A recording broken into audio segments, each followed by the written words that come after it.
Hey you guys, Sarah Picaro here again with Rewrite Your Life Coaching. And I put a post up earlier that said how to help the narcissist or the toxic and unhealthy person. Not everybody who's a narcissist is like a classified NPD, right? Narcissistic personality disorder, because it's really hard to get that label because then they have to admit it. If you want to help this person though, there are a couple of reasons why we want to help this person. In my case, he was my daughter's dad, and I wanted to help him because I wanted my daughter to grow up in a happy, healthy, like household. I pictured like having a family and loving each other and doing all these things together. But I quickly learned that wasn't going to happen. I was 5 months pregnant, and all the signs were there, like all the signs, all the red flags were there before. But when I was 5 months pregnant, I left him. I was done, like totally done, like done. But of course, he wanted another chance, and he got other people involved, and so he had another person that I highly respect reach out to me after I cut off his phone, like took his license plate off his truck. Like I was going crazy and I was doing all these crazy things that were not me, but I was doing them because like I didn't know what else to do. So he ended up going to alcohol rehab for 30 days. It was supposed to be 90-day inpatient. Like this is how severe it was, but he got them to put him on a 30-day outpatient because he had to work, aka party. He was a bodyguard for a celebrity at that time. And so he goes to the 30-day alcohol rehab treatment. I go and I visit him a couple times there, and then he gets out and he comes back to the house and he tells me, "This is all your fault." I'm sorry, what? Yeah, this is all your fault. Like, looks me dead in the eye and says, "Sarah, this is all your fault." And I said, "How in the world is this all my fault? I'm the one working a full-time job. I'm 5 months pregnant with your child right now. This is my fault? I'm sorry." And he said, "Yeah, they told me it's all your fault because you enable me." And honestly, that was like the first time I heard that term. Like, what do you mean I enable you? Like, I don't enable you. But you guys, I did. So here's the thing. I don't have a problem with alcohol. I drink every now and then. And when we would go out, I would just say, well, maybe just like don't drink tequila, like just drink a beer. Like you're fine if you just have like one beer. Well, he was an alcoholic, and for an alcoholic, they cannot just have one beer. And one beer turned into two, turned into three, turned into as many as he wanted, and then would turn into going home and drinking wherever he kept his stash of tequila. And he said, "Yeah, this is your fault because you enable me." So when he told me that, it felt like I got punched in the stomach because I thought I had tried everything. But the reality of it, like his words were true. Like I was enabling him and I was trying to like make it work and trying to do all these things. So the only way to truly help a narcissist or a toxic person is to stop enabling them. And that hurts. It hurts because you have tried, you've given them a million chances, and you've taken them back and done all these things. And you think, well, if I stop enabling them, then they're going to leave.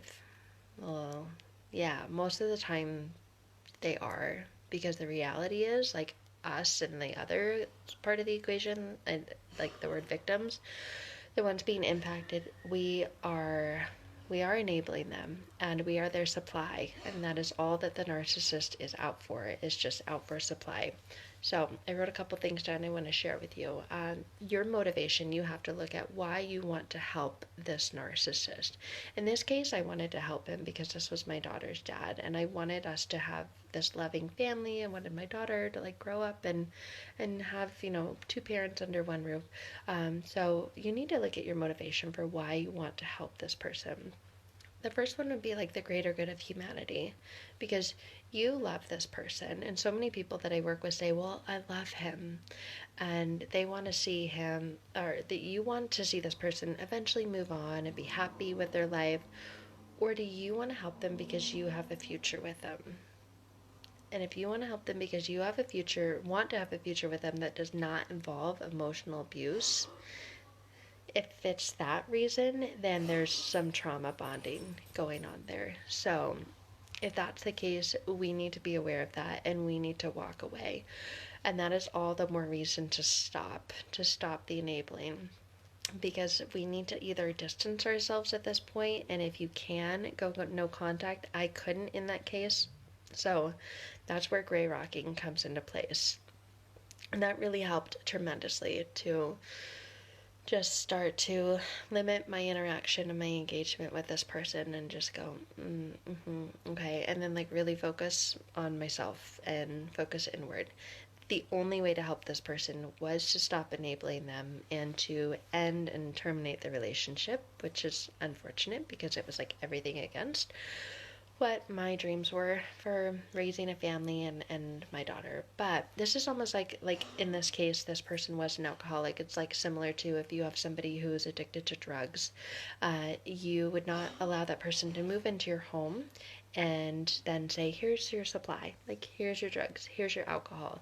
Obviously you would need to cut them off, and continuing to enable this person is giving them supply. So we have to cut off that supply. We have to stop.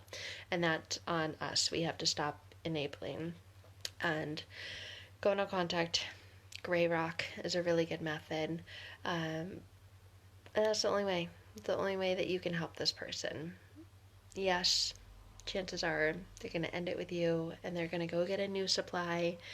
And they're gonna get another girl, you know, women are narcissists too, and then go get another guy, and the cycle's gonna continue. But if you want to take care of you, you have got to take responsibility and stop enabling them, because all it's gonna do is make things worse. Gray rock, Tamara, that's a great question. So gray rock is a way to respond. So imagine like a rock that's just gray. It's very dull, it's very boring, it's very uninteresting. You want to become that gray rock. You want to become dull, boring, and uninteresting. So when they're saying things to you to like poke you and get you to like respond so that they can win this argument, you just go, okay, well, sorry you feel that way. Oh. And so you stop engaging, because many times they're saying something that like really hurts, and so we want to come back at them, and that just empowers them. So I hope that makes sense. So just be dull, boring, uninteresting, just like just don't engage, or engage as little as possible with giving them just like very blah responses, so that they have nothing to come back at you with. So that's what I have to do now. It is so difficult. It's so difficult. It's like one of the most difficult things in the world. I sometimes will like take my tongue and I'll like bite my tongue because the words just like want to come out.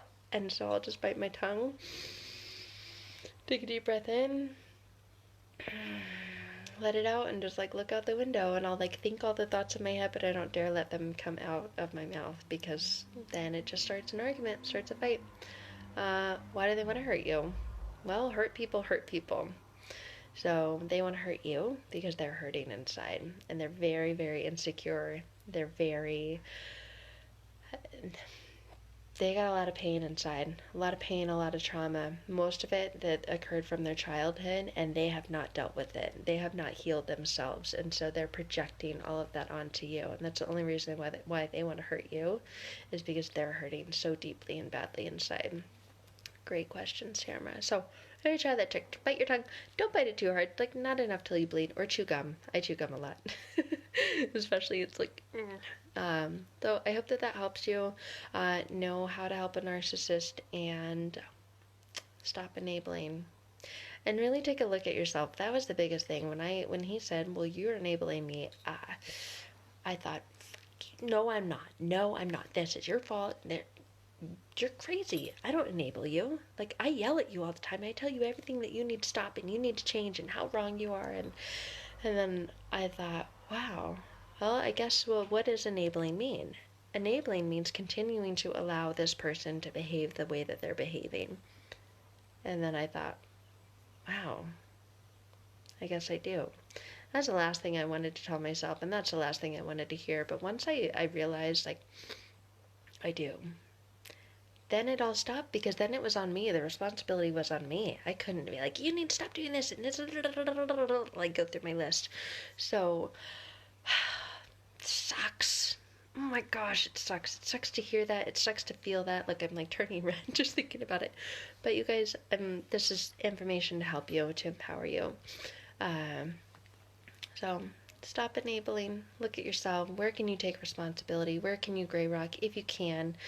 If you can't go no contact, many of us can't, which is unfortunate. But you can stop enabling. So try that on. Try the little tricks. Like bite your lip, bite your bracelet. I don't know, something. Like just like pinch yourself to stop. So I hope this helps. And if you guys need help with this, this is what I've been through, unfortunately, and what I love empowering women with now, and really getting to the root cause of where this even came through in our lives. We all have trauma as children, and this shows up in the people that we choose, the people that we choose to be with. And these toxic and unhealthy people is because we have unhealed trauma ourselves. So if you guys need help with this, please reach out. It's what I love empowering women to do. And I hope you're all staying safe and well out there. Thank you guys. Be well, and please reach out.